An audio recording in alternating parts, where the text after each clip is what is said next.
départ pour donc cette deuxième table ronde de la journée, réussir l'électrification pour décarboner l'économie. Vous avez donc pris connaissance de nos trois intervenants avec qui on va évoquer ces sujets.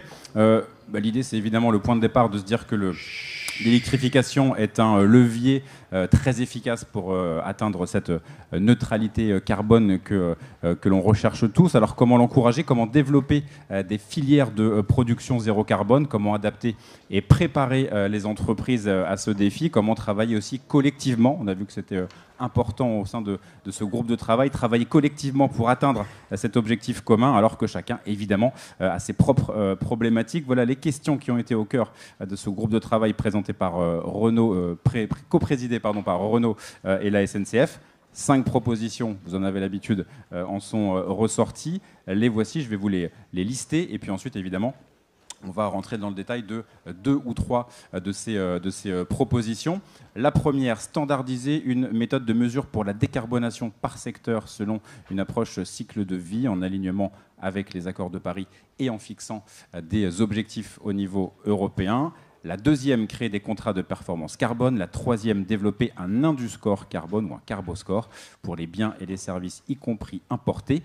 La quatrième, généraliser le pilotage des usages pour faciliter l'équilibrage du système électrique et optimiser les flux d'énergie dans les installations. Enfin, la cinquième et dernière proposition, renforcer la formation au métier de la transition énergétique. Donc, on va détailler quelques-unes de ces propositions dans un premier temps avant d'élargir la discussion aux grands enjeux stratégiques. Première proposition sur les standards, hein, c'est un peu le socle, le point de départ de ce groupe de travail. Réussir à standardiser, je me tourne vers vous, Muriel Signoret, directrice RSE de la SNCF. Standardiser une méthode de mesure, c'est vraiment l'enjeu, le point de départ qui pourrait permettre tout ce qu'on va évoquer par la suite. Alors tout d'abord, bonjour à toutes et à tous. Moi aussi, vous l'avez entendu maintes fois ce matin, mais je le redis parce que c'est sincère. Moi aussi, je suis ravie d'être à ce forum aujourd'hui pour la première fois, pour ma part. Donc d'autant plus ravie. Alors, je suis d'accord, avant de répondre directement à votre question, j'entendais la précédente table ronde et je suis tout à fait d'accord avec ce qui a été dit sur le fait qu'il est avant tout important d'avoir une vision, bien entendu, hein, sinon rien ne se fait et la transition écologique n'est qu'un vain mot. Mais une vision, elle doit aussi, me semble-t-il, s'accompagner d'une mesure qui permette, de critères qui permettent de mesurer le chemin parcouru. Parce que sinon, on ne sait pas si ce qu'on fait est efficace ou pas. Et cette première proposition que l'on a discutée dans le groupe de travail sur la standardisation donc, de la mesure carbone, déjà, je tiens à vous dire qu'elle a fait tout de suite consensus au sein du groupe de travail. C'est dire l'importance et son enjeu. Parce qu'effectivement, d'un côté, on est face, on nous demande de plus en plus de bilans carbone et les bilans carbone sont devenus incontournables. Mais de l'autre, nous sommes confrontés à une diversité de méthodologies, voilà, selon qu'on doit répondre au Greenhouse Gas Protocol, au bilan des émissions de gaz à effet de serre français ou à la norme ISO, par exemple. Et plus encore, les périmètres sont aussi différents avec des niveaux d'exigence différents selon qu'on intègre le scope 3 ou pas. Je vais vous donner un exemple très parlant puisque je suis de la SNCF, le TGV par exemple. La taxonomie européenne nous dit bah, super, vous êtes zéro émission nette. C'est ce qu'on dit d'ailleurs, puisqu'on fait partie de la mobilité, des solutions de mobilité durable. Mais en revanche, si on prend les critères de l'ADEME, qui intègrent une partie du scope 2, alors là, notre même trajet en TGV, eh bien, il émet 3 grammes de CO2 par voyageur kilomètre. Donc, comment voulez-vous que les consommateurs s'y retrouvent ? Nous-mêmes, on a un problème pour répondre à ces différents bilans. Mais alors, le consommateur ou nos parties prenantes en général, comment voulez-vous qu'elles s'y retrouvent ? Donc, il y a vraiment un enjeu de meilleure lisibilité pour qu'on ait des méthodes communes qu'on parte d'une base commune, qu'on ait des objectifs communs à atteindre sur des échéances qui soient aussi identiques. Et je pense que c'est vraiment une solution sine qua non pour qu'on bâtisse ensemble, collectivement, dans un même secteur, des plans de décarbonation qui soient solides, mais aussi crédibles pour les consommateurs, les investisseurs et nos partenaires publics. Merci à vous. On va passer du train à la voiture avec vous, François Provost, justement pour Renault, pour le secteur automobile, et puis on l'a compris pour tous les secteurs. Qu'est-ce que ça pourrait apporter d'avoir vraiment ce socle commun qui permettrait d'être encore plus efficace? Oui, je pense que le point fort de la proposition, c'est l'analyse du cycle de vie. Muriel le disait, chacun présente sa décarbonation comme il le souhaite. En général, c'est partiel, là où ça arrange tel ou tel acteur, mais le juge de paix, c'est le cycle de vie. Donc si je prends le domaine automobile, depuis la conception de la voiture jusqu'au recyclage, toutes les réglementations sont concentrées sur l'usage, à juste titre. Hein, l'usage représente sur une voiture thermique près de 80% des émissions de carbone sur ce cycle de vie. Mais c'est le juge de paix. Je vais l'illustrer avec 2 exemples.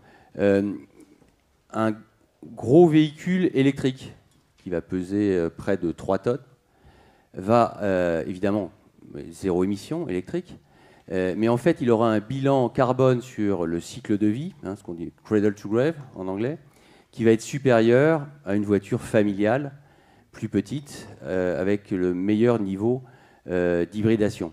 Donc on voit bien qu'il faut prendre l'ensemble. Le véhicule électrique va être bien meilleur à l'usage. Par contre, la batterie va être nécessite beaucoup d'énergie.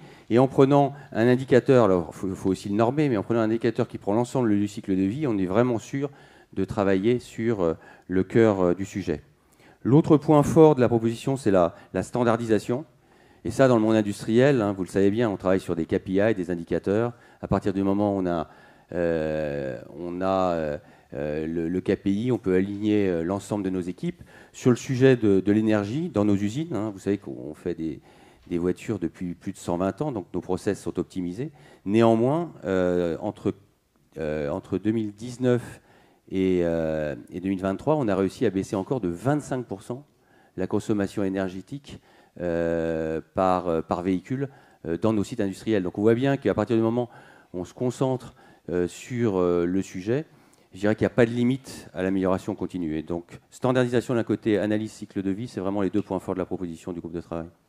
Merci à vous. Je fais circuler évidemment la parole jusqu'à vous, Nicolas Machtou, pour EDF. Donc, alors, pas coprésident, mais participant du groupe de travail. Et forcément, quand on s'appelle EDF, on a un petit regard sur le sujet et sur ces aspects justement de standardisation, de trouver le bon socle commun. Quel regard vous portez ? Bonjour à tous. Oui, effectivement, cette proposition, je comprends qu'elle soit très consensuelle parce que, d'une certaine manière, le recours à la norme, il a 3 très gros avantages de façon générale. Le premier, c'est que c'est un signal clair aux acteurs économiques. Hein, la question de la clarté du signal donné aux acteurs pour arriver à investir ou à se comporter, il est aussi clair que la norme peut l'être. C'est donc un signal de confiance, vous l'avez dit. Le gros problème, c'est que dans un système dans lequel vous avez plein de dispositifs différents qui ne sont pas très bien compris parce que les périmètres ne sont pas les mêmes, évidemment, le fait d'avoir des normes très claires et qui sont à long terme permettent de donner de la confiance dans les dispositifs qui sont présentés. Et puis, il y a un enjeu concurrentiel qui est très fort, c'est que évidemment, qui est un peu lié à la confiance et à la transparence que ça peut donner, c'est que ça crée du level playing field. C'est-à-dire d'une certaine manière, tous les acteurs sont soumis aux mêmes règles à long terme et donc font les meilleurs efforts pour arriver à dérouler les processus.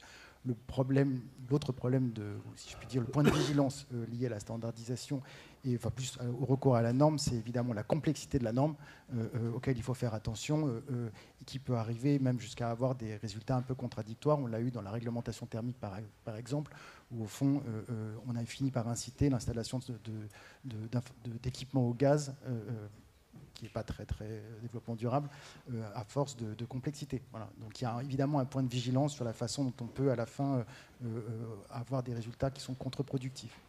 Et justement, sur ce que vous évoquiez, le socle plus ou moins commun qui pourrait convenir à un maximum de secteurs d'entreprise, et puis arriver à le fluidifier un petit peu, que ce soit quand même flexible selon les besoins, ça c'est quelque chose qui peut être une des pistes. Oui. S'adapter aussi. En fait, ce sont des instruments qui peuvent nous aider à développer des instruments de flexibilité, vous l'avez dit. On en reviendra peut-être un peu plus tard, mais on a un énorme enjeu d'adaptation évidemment de l'offre et de la demande en matière d'électricité, notamment dans un système dans lequel on va avoir un très fort développement des énergies renouvelables.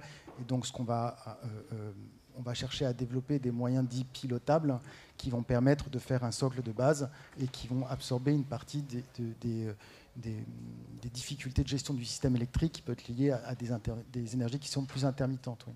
Oui, le fait, l'aspect pilotable, on va effectivement y revenir, comme c'est une des propositions qu'on va évoquer ensemble. Donc vous l'avez compris, on ne va pas détailler chacune des propositions. On a fait des choix avec les entreprises qui ont participé à ce groupe de travail. Et je vous redonne la parole, Muriel Signoret, pour la SNCF. La deuxième proposition, la création de contrats de performance carbone. Ça vous paraissait forcément aussi pertinent de votre point de vue, un groupe qui a une petite emprise immobilière sur le territoire. Effectivement, là, l'enjeu, on est parti du constat que le secteur de l'immobilier était l'un des plus émetteurs, l'un des plus pollueurs. Et vous pourriez me dire, mais qu'est-ce que la SNCF va parler d'immobilier ? En fait, vous ne le savez peut-être pas, mais la SNCF est le deuxième propriétaire foncier en France après l'État. Nous gérons 12 millions de mètres carrés de bâtiments. Et nous avons bien sûr une ambition très forte de décarbonation de notre immobilier, puisque nous souhaitons abaisser et réduire nos émissions de gaz à effet de serre de 50% d'ici à 2030 par rapport à notre année de référence qui est 2015. Alors le CPC, à la SNCF on aime bien les jargons, le contrat de performance carbone, qu'est-ce que c'est ? L'idée, c'est vraiment d'élargir le contrat de performance énergétique que tout le monde connaît à l'ensemble des émissions de gaz à effet de serre. Pourquoi ? Nous, on y voit deux avantages. Le premier avantage, c'est d'avoir une mesure unique qui serait la tonne de CO2 et qui deviendrait ainsi le seul driver de notre stratégie d'atténuation, de la stratégie d'atténuation du secteur. Et le deuxième avantage, c'est bien évidemment d'identifier aussi de nouveaux gisements de décarbonation. La SNCF, je vous le disais, est un gros propriétaire foncier. Alors bien sûr, on déploie déjà pas mal d'actions pour diminuer notre empreinte énergétique ou augmenter notre efficacité énergétique. C'est par exemple l'éclairage LED, le remplacement de nos chaudières à fioul, mais aussi le pilotage très fin de notre consommation d'énergie dans nos bâtiments. J'étais jusqu'à il y a peu de temps la directrice de la gare de Lyon et de la gare de Bercy, et on avait des capteurs partout en fait dans la gare pour piloter très finement notre consommation d'énergie.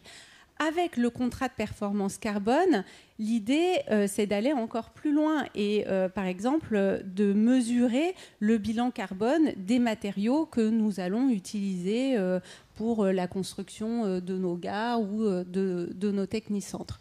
Donc voilà, l'objectif de cette proposition, c'est vraiment de traiter la décarbonation du secteur dans son ensemble. Effectivement, c'est très clair. Et puis, on va aussi revenir sur la quatrième proposition, sur le pilotage. Et avec vous d'abord, François Provost, avant de redonner évidemment la parole à EDF, parce que ça peut servir pour piloter le réseau. Pour le secteur automobile, notamment, que ce soit les usines ou les voitures, il y a évidemment un intérêt assez concret et qu'on peut aussi imaginer forcément sur d'autres secteurs. Mais pour Renault, comment vous l'imaginez, vous le mettez en place ? Le point qui est nouveau et où l'automobile peut contribuer à l'équilibrage des réseaux, c'est ce qu'on appelle le V2G, c'est le Vehicle to Grid. C'est la capacité de la voiture à pouvoir redonner de l'électricité quand le réseau en a besoin. Donc ça, c'est assez nouveau en Europe. On va être les premiers à le faire là, sur la nouvelle R5 électrique que l'on lance. Mais ça veut dire que pendant les pics de consommation, où en général, si les gens consomment, c'est qu'ils n'utilisent pas leur voiture, on peut renvoyer de l'électricité dans le réseau et donc on peut contribuer à la capacité globale et en particulier éviter les investissements de pic, mais ça Nicolas est l'expert pour cela, et en évitant les investissements de pic qui sont en général en plus des investissements de carbonés, on a vraiment là une contribution très forte de nos voitures. Pour le client, alors nous évidemment on pense à l'intérêt du client, pour le client ça permet aussi de packager un contrat de fourniture d'électricité dans lequel, en acceptant sur les périodes de tension du réseau que sa voiture puisse servir à alimenter, bah, évidemment il peut aussi avoir un bénéfice. Donc il y a vraiment là un levier puissant, massif. Une voiture électrique ça va être 50 kW, hein. Alors vous imaginez 1 million de voitures qui peuvent être utilisées dans le réseau, ça peut vraiment contribuer à équilibrer les réseaux et à être une capacité complémentaire du nouveau nucléaire. Bah, allez-y Nicolas, la perche vous est tendue pour cette capacité justement à gérer les pics, même si on parlera aussi des besoins de production dans un second temps, mais là sur ce sujet... Sur l'équilibrage en tant que tel. Sur ce, voilà, exactement. Oui, enfin, donc le principe de base, c'est qu'effectivement le système électrique est fragile dans le sens où il faut équilibrer en permanence l'offre et la demande, et qu'on est dans un système dans lequel petit à petit, en développant massivement les énergies renouvelables, par construction, les énergies renouvelables elles fonctionnent quand on a du vent et du soleil, et donc on n'a pas toujours la consommation au moment où il y a du vent et du soleil. Donc on a un problème de stockage. Le stockage massif aujourd'hui est hors de portée, non pas technologiquement, mais économiquement. Donc on a beaucoup de recherches et de développement à faire sur des solutions de stockage massif, un peu comme on l'a avec les barrages. Le barrage est une forme de stockage massif, mais qui n'est pas à l'échelle des besoins du pays.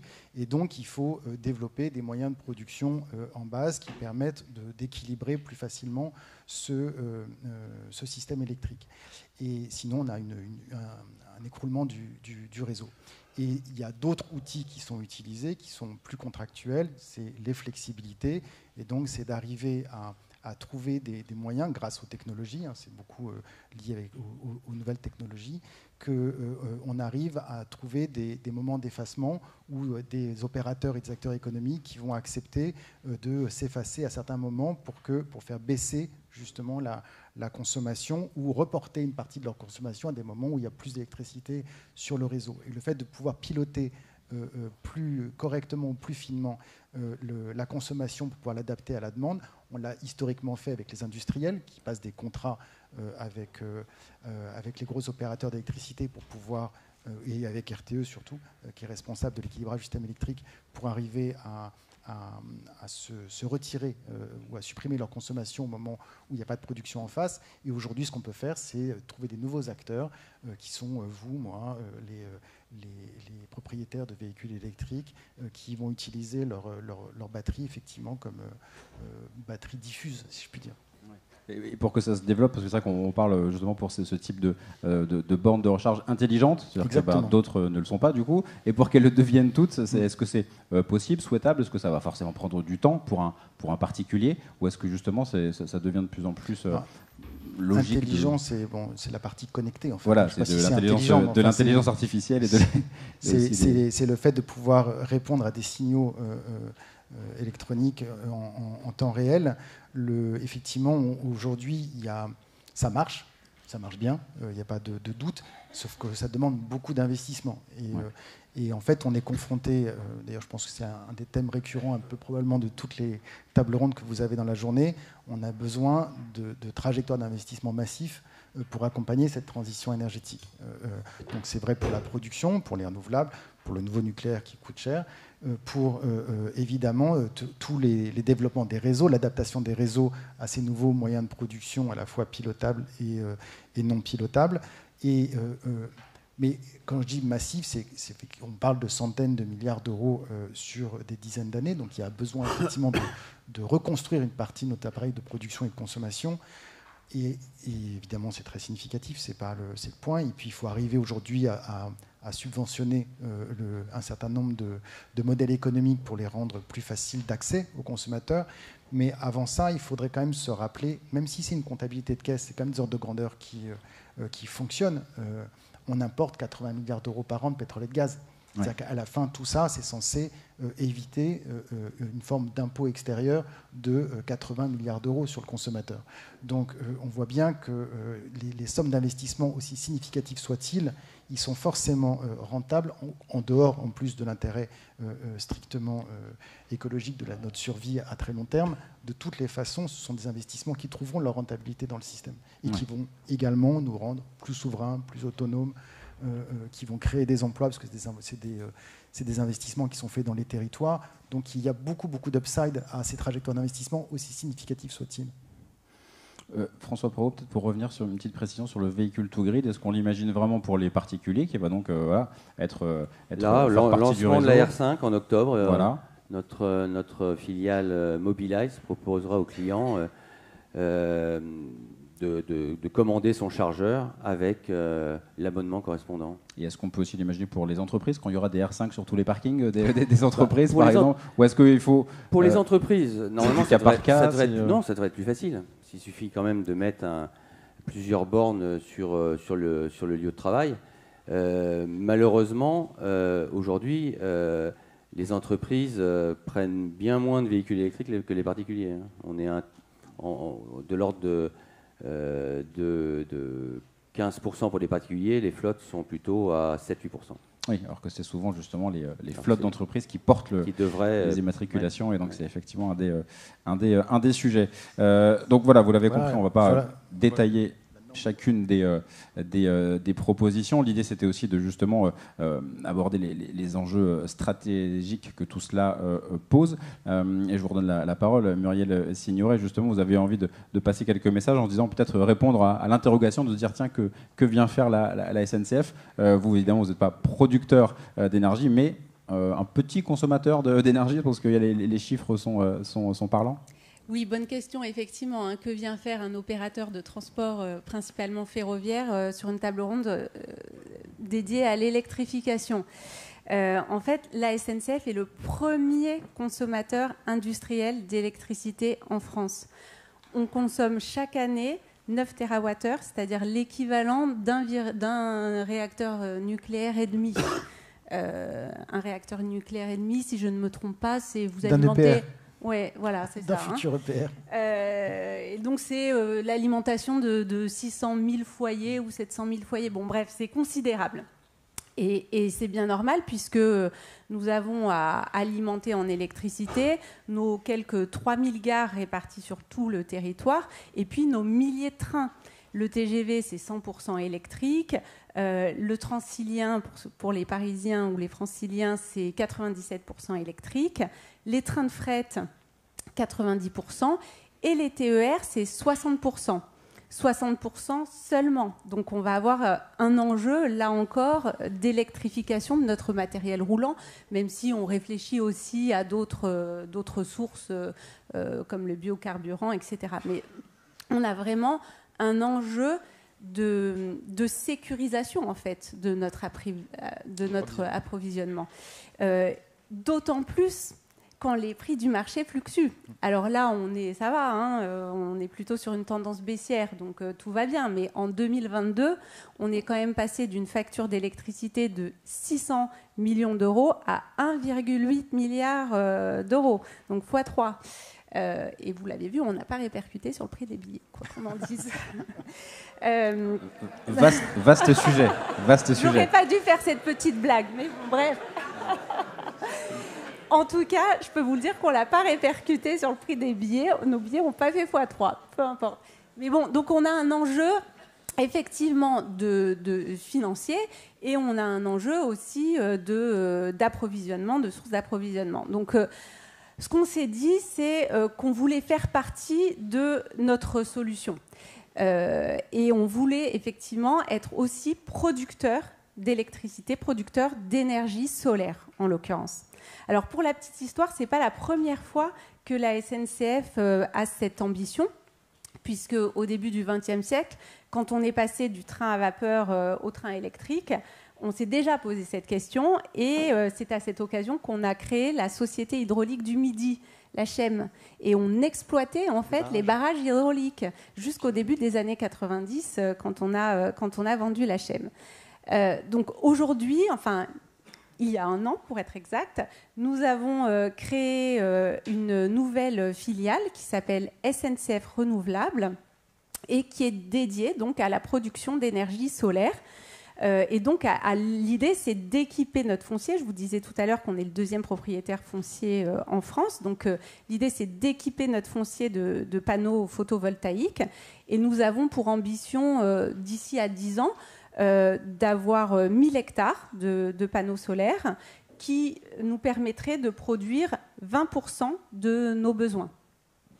Ce qui est pas mal. Et on vise même l'autosuffisance d'ici 2050, à condition, bien sûr, qu'on ait, nous aussi, réglé les problèmes de stockage de l'énergie solaire et puis de transport de cette énergie le long de nos voies. Peut-être pour rebondir justement sur un EPR quasiment juste pour la SNCF, on a compris en termes de besoins, mais justement, c'est comment on arrive à s'adapter. Ouais. Il y a le solaire qui fait partie des réponses pour diversifier. Voilà, comment on arrive à répondre à ces Alors, à nous, ces on n'a besoins. pas créé de filiale de transport public encore. Pas encore, on ne sait jamais. Peut-être qu'on va y réfléchir à moyen terme. C'est ici que peuvent naître des idées. Absolument, c'est une excellente idée. Je vais y réfléchir. Donc, on est du côté de la production. Il y a bien ces trois aspects. Donc, il y a les trajectoires de développement des renouvelables avec beaucoup d'acteurs industriels qui développent leurs moyens de production. Et puis, les très gros producteurs d'électricité qui ont des projets de développement de moyens pilotables qui sont plus massifs, avec pour EDF le programme EPR2 qui a été lancé depuis 2 ans par EDF et sur qu'on commence à avancer. Mais bon, on parle de réacteurs qui vont arriver, qui seront couplés au réseau en 2037-2038. Oui. Alors pour rester justement dans la prospective, vous c'est plutôt 2035 l'un des sujets pour l'automobile. Justement, comment on arrive à avancer avec parfois des injonctions qui peuvent paraître contradictoires ou qui évoluent, qui vont peut-être encore évoluer pour le secteur automobile. L'enjeu il est évident d'électrification, mais comment on arrive à justement éviter ces écueils de moments où on va peut-être un peu caler pour rester dans la thématique automobile et on est parti sur une accélération avec des ambitions 2030 pour Renault notamment, 2035 les obligations européennes. Comment on arrive à avancer ? L'automobile représente 11% du total des émissions, hein, donc on fait clairement partie du problème et donc on doit être moteur dans la solution. Le choix de l'Europe, effectivement, c'est un choix unique d'ailleurs, hein, de définir un seul modèle, une seule technologie. Donc 100% de véhicules électriques d'ici 2035. Le problème aujourd'hui, c'est qu'on n'est pas en trajectoire. On est en dessous de 15% de véhicules électriques, alors qu'on devrait être cette année à 20%. Il y a une obligation réglementaire l'année prochaine qui, de fait, correspond à 25% et on en est loin. C'est probablement le plus grand défi pour l'industrie automobile. En termes d'offres de voitures, les constructeurs automobiles aujourd'hui ont des offres. Hein. Vous prenez un Scénic, voiture de l'année, vous avez un beau véhicule, je pense bien meilleur que Tesla en confort de conduite, presque au niveau en termes de connectivité. Mais plus sérieusement, tous les constructeurs automobiles ont fait leur boulot du côté de l'offre. Hein. Aujourd'hui, il y a de bons produits. La demande n'est pas là.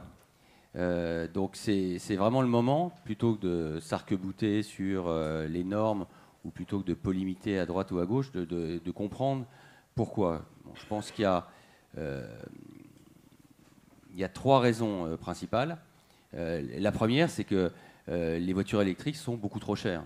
C'est 60% plus cher qu'une voiture thermique, donc on peut imposer à tout le monde d'acheter des voitures électriques, mais les gens ne peuvent pas s'acheter des voitures. Donc l'enjeu, c'est d'arriver à structurer l'ensemble de la chaîne de valeur pour arriver à avoir des voitures électriques à terme qui seront comparables, au moins en termes d'usage quotidien, aux voitures thermiques.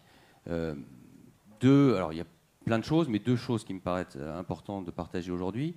On a 15 ans de retard sur la Chine, sur la construction de la chaîne de valeur. Donc, quand on vous parle de gigafactory, tout ça, c'est très bien, mais ce n'est que 20%.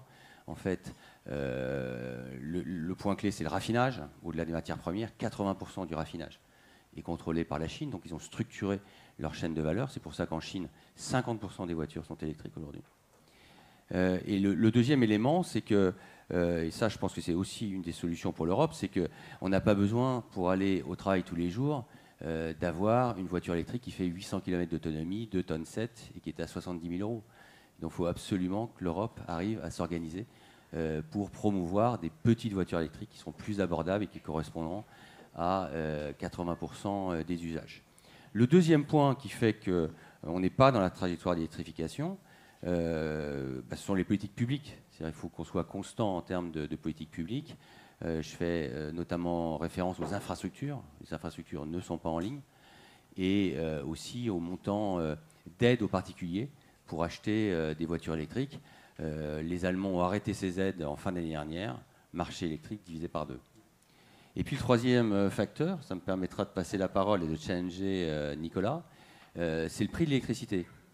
Alors, en ce moment, je pense que c'est sans doute plus la perception du prix de l'électricité qui fait qu'aujourd'hui, les clients se portent moins sur le véhicule électrique au moment où c'est le litre d'essence qui explosait. Mais au-delà de ça, l'Europe n'est pas compétitive en termes de coût d'électricité, coût d'électricité décarboné. Moi, je suis par ailleurs directeur des achats du groupe, donc j'ai la vision mondiale, je suis ça d'assez près parce que c'est clé pour nous. Pour moi, le chiffre, s'il y a un chiffre clé, c'est 50 € du mégawattheure, transport et taxes comprises. C'est le maximum que l'Europe doit atteindre si on veut être compétitive en termes d'électricité, que ce soit sur la chaîne de valeur électrique ou pour le client final. Je ne parle même pas de la Chine qui est 2 fois inférieure. Je parle d'un seuil que je vois au plan mondial dans les pays qui mettent en place des stratégies équivalentes. Donc voilà, je pense que la solution pour la trajectoire d'électrification, elle sera aussi collective. Donc ça tombe bien, on est au forum de Giverny, c'est l'objet. Mais retenez, il faut qu'on arrive à baisser le prix des voitures. Il faut qu'il y ait des politiques publiques qui soient cohérentes avec les choix politiques de 2035. Et il faut que l'Europe soit compétitive, et singulièrement sur le prix de l'électricité décarbonée. Peut-être un petit mot, Nicolas Mastou-Giron, sur le prix. Alors, c'est pas EDF qui va, voilà, qui est les forcément... prix sont faits par les marchés, mais ce qui est vrai, c'est que la partie absurde du marché européen, c'est que sans cette technique, le prix est fixé par les moyens marginaux de production et que le moyen marginal de production en Europe, c'est du gaz. Donc, de toutes les façons, vous faites beaucoup d'énergie décarbonée que vous espérez extrêmement compétitive sur le territoire européen et en fait, vous vous retrouvez exposé aux aléas des prix des hydrocarbures sur le marché européen, régional ou sur le marché mondial pour le pétrole. Donc, effectivement, il y a quelque chose de ce point de vue qui peut être dysfonctionnel. Après, il y a plusieurs manières de contrôler ces prix.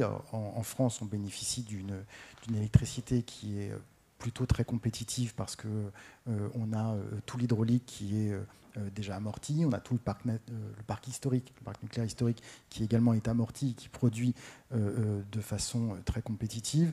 Le nouveau nucléaire est un peu plus cher, mais son coût sera par construction moyennée avec d'autres moyens de production. Et après, il y a plusieurs catégories de consommateurs. C'est-à-dire qu'il y a le consommateur industriel qui a des problèmes de concurrence internationale, qui lui doit effectivement avoir accès à des moyens de production qui ne dégradent pas sa compétitivité par rapport à ses concurrents. Et en même temps, il y a des contrats de long terme qu'on essaye de passer avec ces industriels-là. On essaie de trouver des moyens. Il y a des contrats de partage de production. Il y a d'autres moyens d'arriver à chercher à stabiliser ces prix dans le temps et à donner des signaux de prix positifs. Et puis après, c'est la répartition. Il y a aussi beaucoup le prix le cadre des politiques publiques, comme ça a été très bien dit, et notamment des soutiens publics qui doivent permettre de faire entrer un certain nombre d'équipements, c'est le cas des renouvelables d'ailleurs, dans le marché. Effectivement. Il ne faut pas se tromper, pardon, dans toute l'Europe, tous les moyens de production décarbonés aujourd'hui font l'objet de dispositifs de soutien étatique à travers des prix garantis en général. Effectivement. Un mot de la fin avec vous, Muriel Signoret, où il y avait une petite question sur l'impact biodiversité sur la mise en place de panneaux solaires. J'imagine que forcément c'est un sujet qui est pris en compte. Oui, bien sûr. La biodiversité, c'est une de nos priorités. Moi, j'ai l'habitude de dire la stratégie RSE de la SNCF, elle avance sur 2 jambes. La première, c'est continuer à augmenter notre impact positif sur la société. Plus de trains pour moins de CO2. L'ancrage territorial fort et puis le social. On veut faire de nos salariés les principaux acteurs et les principaux bénéficiaires de la transition écologique. Et puis l'autre jambe, c'est effectivement réduire notre empreinte environnementale, puisqu'on est partout dans les territoires et avec notre foncier, on a une empreinte environnementale qui est très forte. Et donc, c'est la décarbonation, c'est l'économie circulaire et c'est la préservation de la biodiversité. Il se trouve que, pour répondre à cette question très précisément, sur les hectares que l'on va utiliser pour installer nos panneaux solaires, ce sont déjà des terrains qui sont des terrains industriels, en fait. Donc, il n'y aura pas d'impact sur la biodiversité. Je me tourne vers le maître du temps. Thierry, une dernière question ou il y a une question, je ne veux pas te pousser ni choisir à la place, mais il y a une question de la salle qui évoque Renault, les batteries, leurs performances, et l'obligation d'aller acheter au fond en partie en Chine. Est-ce que ça, c'est pas réducteur, par exemple, si on comprend bien la question, en termes de bénéfices sur la décarbonation? Parce qu'il y aura les batteries made in France, mais il y a aussi des besoins... Parce qu'on a bien vu là depuis 48 heures un grand nombre d'acteurs dans la chaîne de valeur sur les batteries qui ont annoncé de très mauvaises nouvelles, qui vont pas très bien. Et on voit bien que la production de ces batteries en Europe a l'air d'être un souci. Pardon, je complète la question. Non, mais comme je le disais, on n'est pas en trajectoire. Donc vous allez avoir des hauts et des bas. Alors il y a un an, c'était le 100% électrique. Maintenant, vous avez, y compris des gens qui l'ont décidé, qui expliquent que ça ne va pas être atteignable. Moi, je pense qu'il faut arriver à avoir quelques repères. D'abord, l'électrification, c'est obligatoire. Une part d'électrification très importante des véhicules est obligatoire, puisqu'on représente 11% des émissions. Le deuxième point, c'est qu'un véhicule électrique a un avantage client certain. Je pense ceux qui ont conduit une voiture électrique, c'est quand même très agréable. Les voitures électriques sont liées aussi à une connectivité très importante, donc c'est un outil de modernité. Quand vous essayez, vous roulez dans un véhicule électrique, vous ne revenez pas en arrière. Nos clients qui ont une voiture électrique sont parmi les plus satisfaits. Donc tout ça, c'est la bonne direction. Et en tout cas, nous, groupe Renault, on ne changera pas de cette direction, de tout faire pour accélérer l'électrification. Maintenant, encore une fois, il faut que les gens puissent s'acheter une voiture électrique. Oui. Et aujourd'hui, c'est 60% plus cher. On a 15 ans de retard sur l'industrie chinoise. Donc le sujet des batteries, en tout cas, pour moi, il faut déjà être réaliste. C'est-à-dire qu'aujourd'hui, il faut déjà aller chercher des batteries où elles sont, avec les acteurs qui les font, dont les Chinois, les faire venir en Europe au plus près de nos installations, mais surtout arriver à ce que ces batteries soient compétitives en termes de prix pour que je puisse mettre dans les voitures des batteries qui soient compétitives en termes de coût. C'est vraiment le sujet clé. Et les batteries, retenez, c'est un gros tiers du prix d'une voiture. Donc c'est absolument clé pour pouvoir atteindre ces types. Les Chinois le font. Aujourd'hui, les Chinois sont capables de sortir des voitures électriques qui sont comparables en termes de prix à des voitures thermiques ou hybrides.